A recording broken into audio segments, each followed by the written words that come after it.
we'll be having 4 speakers joining us today for the 3 topics that we'll be covering today. The first topic is Talent Factories of Silicon Valley by Dr. Elizabeth Zhu, Group CTO, CP Group. And the second sessions will be the fireside chat with the topic of the road to startup exits by Dr. John Jiang Group, CDO, CP Group. And then the last one is the topic of Startup Grand Prix. This is the panel discussions with Dr. Adrian Wenzel, Country Head of GMS Thailand, Google Asia Pacific, and Dr. Thirapon Thanomsakyut. He is Chief Innovation and Sustainability Officer from True Corporations. And in order to get started our first topic of today in the topic of Talent Factories of Silicon Valley, I would like to invite Dr. Elizabeth Zhu, Group CTO, CP Group on stage. ขอเสียงปรบมือต้อนรับสปีกเกอร์ของเราด้วยค่ะ Thank you, thank you. Well, thank you so much, and that was very kind. Alrighty. Sawadee-ka. That's the only Thai I can know at this point, but it's great to have this chance to speak to you. And the topic is the Thailand factory of Silicon Valley. I think we can go even beyond that, talking about the unicorn, how we're going to generate more unicorn in Thailand. So before that, I want to give you a little introduction about myself. I grew up in mainland China. I went to United States in 1990 with $45. And as a poor student, I got my master and also bachelor from Beijing University already when I went to US. So when I got to the US, I decided to get my PhD in atmospheric science and a master in computer science. And after that, I moved to Silicon Valley, worked for a few companies such as IBM. And in 2005, I was promoted to the SVP of product. Actually, Vitra Technology was the first unicorn I worked for. But even before that, at IBM, I was the team member to create a unicorn within IBM. The product name is called the Digital Library as well as Content Management. Right now, it generates more than $1 billion revenue every year. So after that, and I worked at Reardon Commerce, Axiom. And before I came to CP, I was the CTO of BMC Software. BMC Software is a $2 billion revenue software company specializing in managing IT software, IT systems, cloud, etc. And then I'm very fortunate to join CP Group. And there's one experience I would like to share with you. In 2011, I started to teach at Stanford.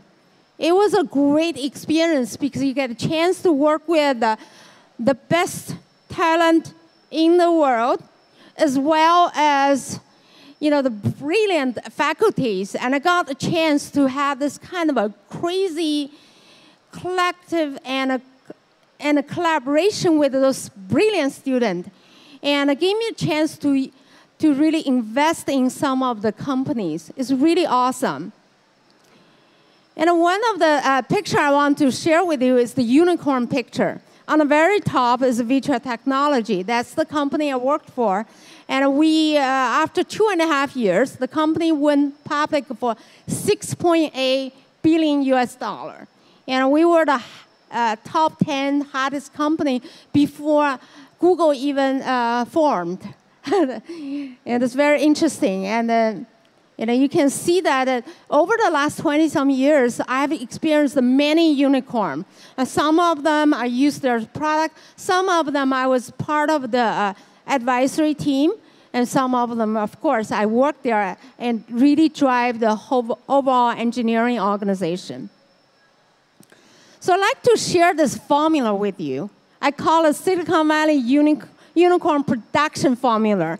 If you look at this picture, there are so many unicorns in Silicon Valley. But how? How did Silicon Valley generate so many talent as well as unicorn? And I summarize into 3 pieces. Number 1 is talent. And then people ask me, do you think Thailand has talent? I said, absolutely. Thailand has the talent. And the number 2 thing is a startup ecosystem. And we can talk about that a little bit more. Number 3 is transformational technology in business. Using Jack Ma's word, you have to find something that is transformation. Even pigs can fly. So we need to find the transformational technology and the business model that enables the pig to fly. The pigs are like Airbnb and Uber. Those are the biggest pig that got enabled by the sharing economy businesses.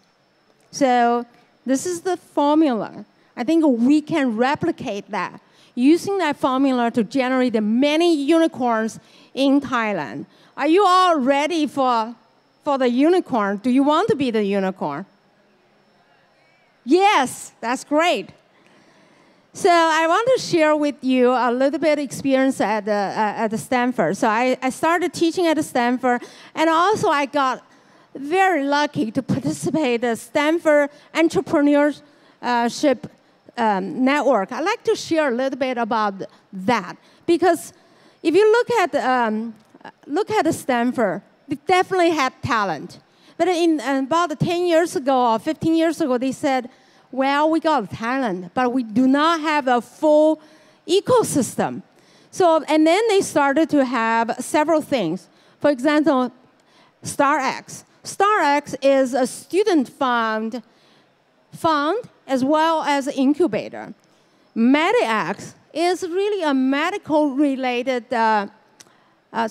startup incubator. And then they also have something called a D-School. I took my team to D-School, and for a whole day of design thinking, basically you find some of the user problems and try to apply the design thinking to generate a really like a killer app or really a killer business model. So I will invite D-School, come to Thailand. And when I invite them, I'll let you guys know. And I hope that you all have a chance to join the program from design school at the Stanford. The next thing I want to share with you is the plug-and-play. Plug-and-play was still is the earliest, the pioneer in incubation. And last week I took Consumption to see the plug-and-play. And it's specializing in 3 things. Number 1, accelerator program. They put people together. They run like a 50 accelerator program globally. Second thing is a corporate innovation, that a corporate can have programs. And they join plug-and-play, and they either fund the specific startups, or they just basically pair with some startups to do the co-innovation.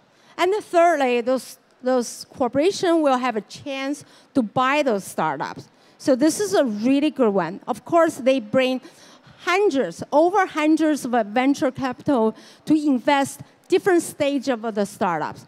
They have several cluster of the startups. And then last year, Landing Club graduated from there, and they got more than $1 billion valuation from this incubator. And I met the Landing Club team. It's really an awesome team. They literally grew up in plug-and-play. Now, we talk about the three elements of the unicorn formula. The number three is technology as well as business models. And today, I'm going to focus on the technology. If you look at the technology, what are the transformational technology? We are at the stage of a fourth industrial revolution. What is the fourth industrial revolution? It's about the data, it's about the IoT, it's about the AI. You know, what those technology going to change us? And I'd like to share a little bit more about that. If you look at all the major disruptors and enablers, I would say that they're more of enablers than disruptors, but you can think the other way. Mobile and IoT and a cloud, GPU enables us to do massive computation, artificial intelligence, and a blockchain. And if you look at all the technology, you have to ask yourself, how can I use those technology to generate a very unique business that will disrupt the current world? And then another thing, I changed the angle. I think, what is the fourth industrial revolution? I summarize in a way that it is the people and the machine are equal. I think we missed the equal sign. What does that mean, people and the machine are equal? You know, people can talk, people can think, people can move, people can do business with each other. People can communicate with each other. But during this fourth industrial revolution, machine becomes equal with the people. That means machine can think, machine can talk, machine can move, and machine can connect with each other, can communicate with each other, can do business with the people. And think about it. If you replace people with machine, with AI, with IoT, with blockchain, what kind of business is that? I'd really like to ask you to think about that. How are you going to use this technology to enable people to have a better experience, more personalized technology and a product, and to link with the machine? So in the future, I would say if there's a vending machine, they will say, "Hi, Elizabeth, how are you doing? And do you want to have the coffee that last time you ordered?" Well, sounds like your husband is in town. Maybe you want to bring a coffee to your husband as well, right? And I just had this durian cake. I know you love durian. Why don't you just bring some durian cake back to your home? So the machine is able to understand you, to recommend a product based on your location, your time, your situation.